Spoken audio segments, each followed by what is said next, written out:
ভেনেজুয়েলায় বড় ধরনের সামরিক অভিযানের দাবি করেছেন যুক্তরাষ্ট্রের প্রেসিডেন্ট ডোনাল্ড ট্রাম্প।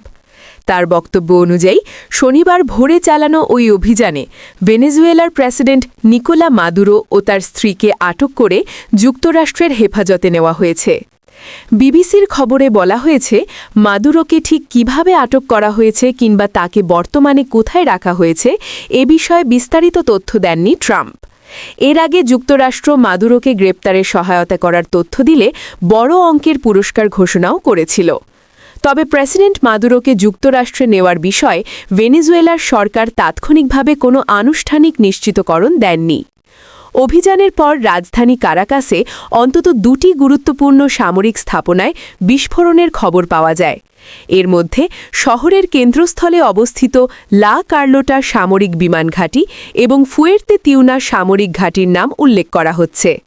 ফুয়ের্তে তিউনা ঘাঁটিতেই মাদুরো অবস্থান করছিলেন বলে ধারণা করা হচ্ছিল।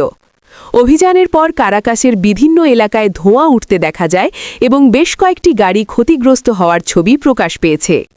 মার্কিন কর্মকর্তাদের বরাতে জানা গেছে, মাদুরোকে আটক করার পরই সামরিক অভিযান শেষ করা হয়েছে।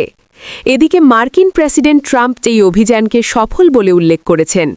অন্যদিকে ভেনেজুয়েলার প্রতিরক্ষামন্ত্রী জনগণকে ঐক্যবদ্ধ থাকার আহ্বান জানিয়ে বলেছেন, দেশটি এই পরিস্থিতি মোকাবেলা করবে।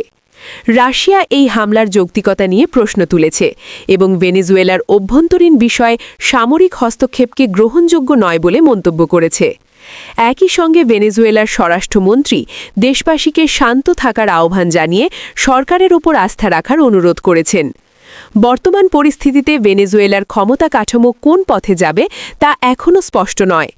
আন্তর্জাতিক অঙ্গনে বিষয়টি নিয়ে ব্যাপক প্রতিক্রিয়া দেখা যাচ্ছে এবং পরিস্থিতি নিবিড়ভাবে পর্যবেক্ষণ করা হচ্ছে।